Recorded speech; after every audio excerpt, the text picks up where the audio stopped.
Saludos y bienvenidos a este análisis en profundidad. Hoy vamos a examinar un texto que básicamente pone en el banquillo a una de las etiquetas más comunes de las últimas décadas en la infancia y la adolescencia. El TDAH. Exacto. La fuente es un artículo de César de la Hoz, que es psicopedagogo, y la verdad es que no se anda con rodeos, propone darle la vuelta por completo a cómo lo entendemos. Totalmente. La misión de hoy es desgranar esa propuesta. Claro. Porque no se trata solo de un cambio de nombre. Es un cambio de paradigma. Sí. El autor argumenta que el problema no está en el niño, sino en el sistema que lo rodea. Y nos pide que pasemos de ver un trastorno a entender una forma diferente de aprender. Y eso es lo que vamos a hacer. Vamos a seguir su argumentación, ver las herramientas que propone y analizar si se sostiene, ¿no? Basándonos siempre en el material que tenemos. Pues vamos allá. Perfecto. Para empezar, el texto nos sitúa un poco. Nos recuerda que el trastorno por déficit de atención con hiperactividad, el TDAH, entra en escena de forma oficial en los años 80. Con el manual DSM-3. Justo. Y se define con esa tríada que ya nos suena a todos: impulsividad, falta de atención e hiperactividad. Pero el autor lanza una pregunta que es la base de todo lo demás. ¿Por qué lo llamamos trastorno? Exacto. ¿Qué implica esa palabra? Claro, porque la palabra trastorno ya de por sí sitúa el fallo dentro del individuo. Y para desmontar esa idea, el texto utiliza una analogía que a mí me parece potentísima. A ver. Pide que imaginemos a un niño con estas características como un coche de Fórmula 1. Un coche de Fórmula 1, me gusta. Es potente, rápido, diseñado para un rendimiento altísimo. Precisamente. Pero, ¿qué pasa si metes ese Fórmula 1 en una carretera secundaria? Pues un desastre. Un desastre. Llena de baches, curvas cerradas, límites de velocidad de 50. El coche irá a tirones, se saldrá en las curvas, hará un ruido infernal. Parecerá que está roto. Claro, cualquiera diría, este coche no funciona. Pero el coche no está roto. No, el problema es que está en el entorno equivocado. Si lo metes en un circuito de carreras, para el que fue diseñado, de repente es una máquina perfecta. Allí está la clave de toda la argumentación. El autor dice que lo que falla no es el niño, el coche, sino el contexto, la carretera. La carretera secundaria sería el sistema educativo tradicional. Exacto. Con sus clases de 50 minutos, la exigencia de estar quieto, de memorizar por repetición. Y estamos juzgando al Fórmula 1 por cómo se desenvuelve en un entorno que anula todas sus virtudes. Vale, lo pillo. No es solo una metáfora bonita, es una declaración de intenciones. Y a partir de ahí propone algo que puede parecer un simple juego de palabras, pero que tiene mucho calado. Cambiarle el nombre a la etiqueta. Sí. Es que no es solo semántica. Es un cambio de foco radical. Propone deconstruir las siglas TDAH. La T de trastorno, que patologiza, Ajá. la convierte en la F de forma. No hay nada roto, es una forma de ser. Luego, la D de déficit, que implica una carencia, la cambia por una D minúscula de diferente. De nuevo, elimina el juicio de valor. No es que te falte algo, es que lo tienes de otra manera. Y finalmente, la A de atención, que centra todo el problema en una sola capacidad. La transforma en la A de aprender. Amplía la mirada.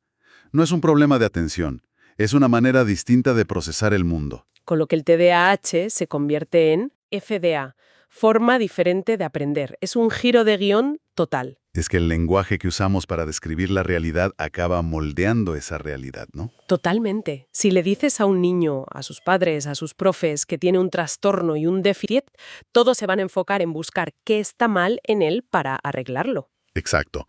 Pero si hablas de una forma diferente de aprender, la pregunta cambia por completo. Ya no es cómo arreglamos al niño, Sino cómo adaptamos el entorno para que esta forma de aprender pueda florecer. justo. La responsabilidad se desplaza del individuo al sistema. Y el autor subraya que esto va más allá de mandar a las familias a terapia, que dice que es lo que se está poniendo de moda. Claro. Lo que necesitan, argumenta, son apoyos prácticos, en la escuela, en la conciliación, en el ocio. Vale. La idea es potente. Cambiar el marco mental es el primer paso. Pero claro, esto puede sonar muy teórico. ¿Cómo se lleva esto a la práctica en el día a día? Y el autor es muy consciente de eso. Por eso dedica la mayor parte del texto a desgranar 5 estrategias fundamentales muy muy aterrizadas. Herramientas, vamos. Herramientas para empezar a construir ese circuito de carreras en casa, sabiendo que no todas las familias tienen recursos ilimitados. La primera es quizás la más directa: los reforzadores. Reforzadores. Esto a mí de primeras me suena un poco a soborno, ¿eh? Si haces los deberes, te compro un helado. Es una crítica muy habitual, sí. ¿No corremos el riesgo de crear un sistema en el que solo se funcione a base de premios? Bueno, el autor lo enfoca de una manera distinta. No se trata de un soborno o un capricho, sino de aplicar la lógica del refuerzo positivo de una forma transparente y negociada. O sea, el acuerdo es previo. El acuerdo es previo y es claro. No es pórtate bien y a lo mejor hay premio. Es vamos a establecer juntos un sistema donde tu esfuerzo tiene una consecuencia deseada y pactada. Vale, es más un contrato que un chantaje. Exactamente. El texto pone ejemplos muy claros. Si a tu hijo le encantan los videojuegos, se pacta que después de dedicar un tiempo de esfuerzo real a las tareas, tendrá su tiempo de juego. O el ejemplo del helado. O el del helado. Si la mañana transcurre sin una batalla campal para vestirse, ese día hay helado de postre. El autor insiste en que no pasa nada por hacerlo si está negociado y organizado. Entendido. Es usar la motivación del niño como motor. Tiene sentido. ¿Cuál es el segundo punto? El segundo aborda el epicentro del conflicto para muchas familias: las técnicas de estudio. Uf, sí. Si partimos de que gandemonización por repetición, el método de sentarse y chapar, es la carretera secundaria donde el Fórmula 1 se estrella, ¿cuál es la alternativa? Y es una pregunta clave porque el sistema educativo sigue basándose mucho en eso. Pues el autor propone personalizar al máximo. Menciona técnicas como categorizar conceptos en mapas mentales, usar reglas memotécnicas o algo tan potente como pedirle al niño que explique la lección con sus propias palabras. Claro, eso le obliga a procesarla de verdad. Pero lo más rompedor del texto son los ejemplos que da de su propia práctica. Sí, eso me ha llamado mucho la atención. Cuenta que ha llegado a repasar temas de historia mientras jugaba al fútbol con un chico. O de hacerlo tirado en el sofá con otro. Es que eso rompe totalmente con la imagen sagrada del escritorio, la silla recta y el silencio sepulcral. Es que esa imagen es precisamente la que define la carretera secundaria. El autor se pregunta, si sabemos que su cerebro funciona mejor con estímulos o en movimiento, ¿por qué nos empeñamos en forzar un método que va en contra de su naturaleza? La propuesta es adaptar el método a la persona, no la persona al método, ¿no? Eso es, lo que nos lleva de forma natural al tercer punto, que es el de modificar los distractores ambientales. Que va en la misma línea. Totalmente. Y de nuevo, es contraintuitivo. La sabiduría popular nos dice, para que se concentre, elimina todas las distracciones. 0 juguetes, 0 pantallas, 0 ruido. Y el autor plantea, ¿y si en lugar de eliminar, integramos? ¿Y si el juego y el estudio no fueran enemigos, sino aliados? ¿Cómo sería eso en la práctica? Pues, por ejemplo, en lugar de una hora seguida de estudio agónico, proponer bloques. 20 minutos de trabajo intenso. Y 5 minutos de saltar en la cama o de jugar una partida rápida a la consola. Justo. El distractor, el juego, se convierte en el reforzador que permite que el siguiente bloque de estudio sea posible. Se trata de reconocer que su cerebro necesita esas vías de escape, y en vez de luchar contra ellas, las canalizamos. Vale, estas 3 estrategias, reforzadores, técnicas personalizadas y gestión del entorno, forman un bloque muy coherente. Son como el manual de instrucciones para sacar al Fórmula 1 de la carretera. Pero, ¿la cuarta? La cuarta estrategia tiene miga. Sí. Sí. El cuarto punto es sin duda el más polémico. El autor lo titula Extinguir emociones. No hay que acompañarlas siempre. Un momento, a ver si he entendido bien. Extinguir emociones. Esa es una frase muy fuerte. Lo es. Me choca, porque todo lo que se oye hoy va en la dirección contraria. El acompañamiento emocional, la validación, ¿de verdad propone ignorar lo que siente un niño? A ver, es una afirmación provocadora, y hay que analizarla con cuidado. No propone ignorar los sentimientos, sino no reforzar las conductas disruptivas que a veces se asocian a ellos. Vale. El autor traza una línea muy fina, pero crucial, entre la emoción y la conducta. Ponme un ejemplo, por favor. Imagina un niño que se frustra con un problema de matemáticas. La frustración, el enfado, es una emoción legítima. El acompañamiento tradicional diría, entiendo que estés enfadado, es normal. Vale. Pero si la conducta asociada a ese enfado es tirar el cuaderno por la ventana, el autor argumenta que si centramos toda nuestra atención en acompañar el enfado en ese instante, el niño puede aprender que tirar el cuaderno es una forma muy eficaz de que me hagan caso. O sea que, sin querer, estaríamos reforzando la conducta negativa. Exacto. La propuesta de extinguir se refiere a la conducta, no a la emoción. Es una técnica conductista clásica. Retirar la atención de la conducta que quieres que desaparezca. ¿Y en la práctica? ¿Cómo sería? Podría ser algo como, veo que estás muy enfadado. Cuando te calmes y recojas el cuaderno, seguimos y buscamos una solución juntos. No se niega el enfado, pero no se permite que el berrinche secuestre la situación. El foco se pone en enseñar autocontrol. Justo. Y en que la expresión de las emociones tiene que ser adecuada al contexto.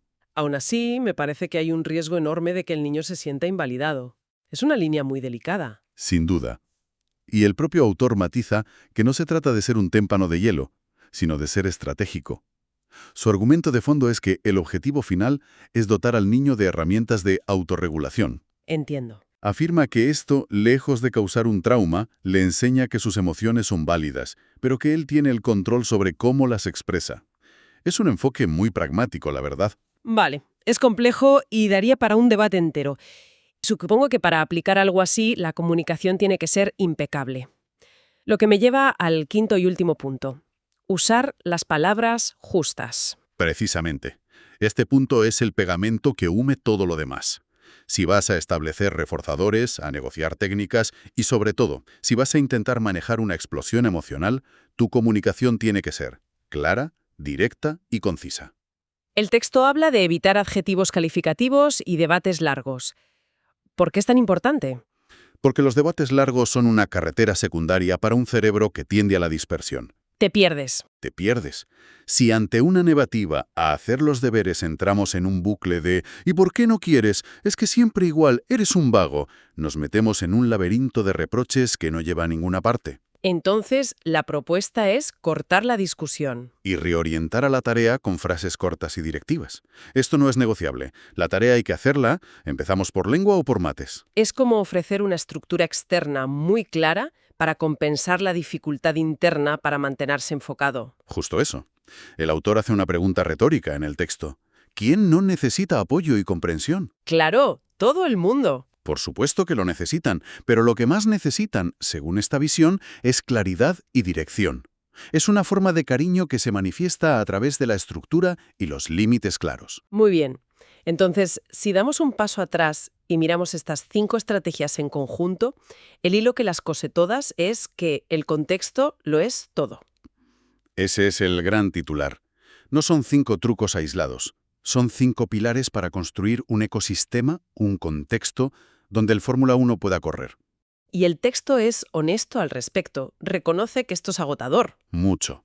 Que generar estos contextos facilitadores es un trabajo inmenso para los cuidadores, que a su vez también necesitarían una red de apoyo que muchas veces no existe. No vende una solución mágica y fácil.